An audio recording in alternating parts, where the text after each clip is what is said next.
If you ever asked yourself how we arrived at monotheism, today most believers put all their faith in a single God. Some cannot even imagine worshipping nature, idols, or a pantheon of gods as ancient people once did. Which is funny, because we're always told not to put all our eggs in one basket, yet in matters of faith, we need to do exactly that. Well, good for you, because in today's video, we are digging deep into the history of religions from poly to mono, so as to uncover the turning points that reshaped human faith forever, so as to shake off that old BS that's been stuck into your head.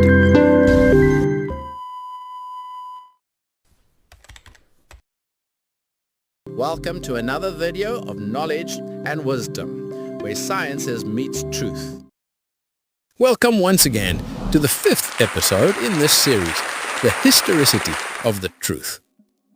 Throughout early human civilization, faith was diverse. People worshipped objects, idols, nature, animals, and deities. Polytheism dominated, because the universe seemed so vast and complex that it surely required many divine beings, each with their roles to play.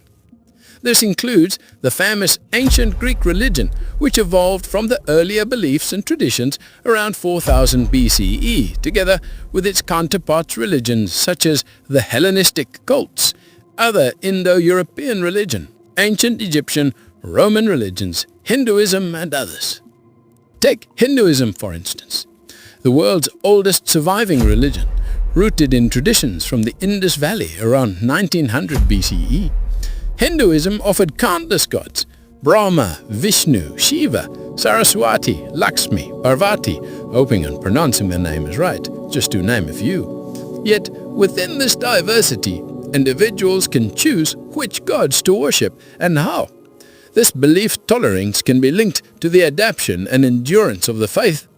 Over time, Hinduism's Trimurti, Brahma the creator, Vishnu the preserver, and Shiva the destroyer emerged as central figures, showing the blending of polytheism with elements of monotheistic thought, and gained prominence in the early century CE. Likewise, the supreme divine feminine, Tridevi, can also be worshipped, that is, Seraswati, the goddess of music, Lakshmi, the goddess of prosperity, and Parvati, the goddess of fertility. Or you can come up with your own set. Good right. Meanwhile, in the Mediterranean, ancient Greek religion became fully evolved in its familiar form by 750 BC by adopting the unified pantheon of its existing gods, most notably the 12 Olympians led by Zeus on Mount Olympus. Rituals, festivals, and sacrifices honored the gods, with Homer and Hesiod epic poetry cementing their stories. The Romans later adopted much of this system, simply renaming the deities. This era also saw the rise of artistic monumental stone temples dedicated to the gods, major civic festivals including the ancient Olympic Games held in honor of Zeus. Scholars often point out that many Greek gods may have begun as real heroes or rulers whose stories were exaggerated over generations. This process, known as Euhemerism, suggests that myth and history often blurred until mortals became gods. But when did people begin to turn from many gods toward one? Scholars often credit 3 religious movements. Zoroastrianism in ancient Persia, Iran, around 1500 to 1200 BCE, centered on the worship of Ahura Mazda, the wise universe creator. Here we see the earliest strong form of monotheism, though in a dualistic struggle against the spirit of evil. Followers were called to choose between truth and deceit, with in mind that upon death there is a judgment awaiting, where souls crosses the bridge of the requital, and those whose good deed outweigh the dead crossing safely into paradise, while those who chose evil falling in hell. Atenism arose in Egypt under Pharaoh Akhenaten around 1350 BC. He declared Aten, the sun disk, to be the one true god, but after his death, Egypt quickly reverted back to polytheism.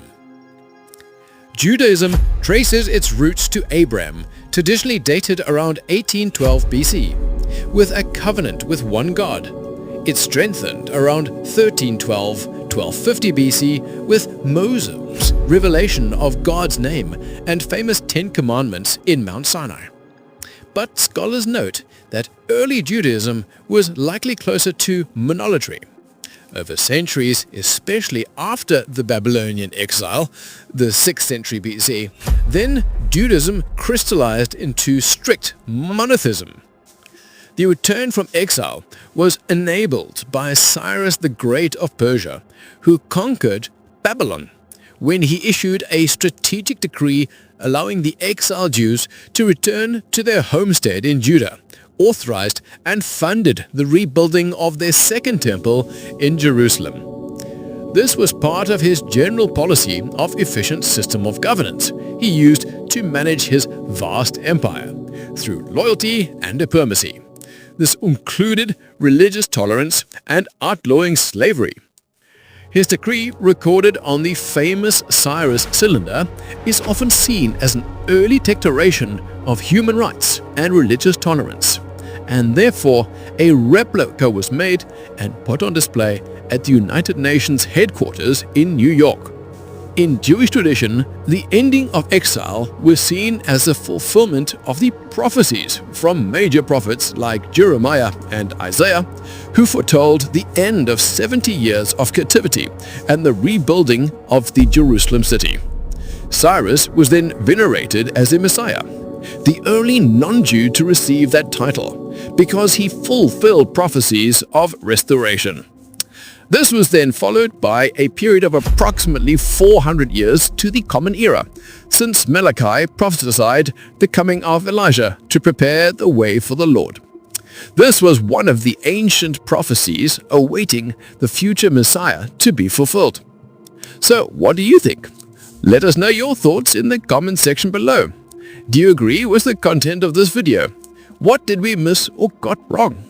Let us know, and stay tuned for the next episode where we'll explore what unfolded in the Common Era in our continuing quest for knowledge and the truth. Thank you for sticking to the end. Before you head out, give this video a like to help reach more people.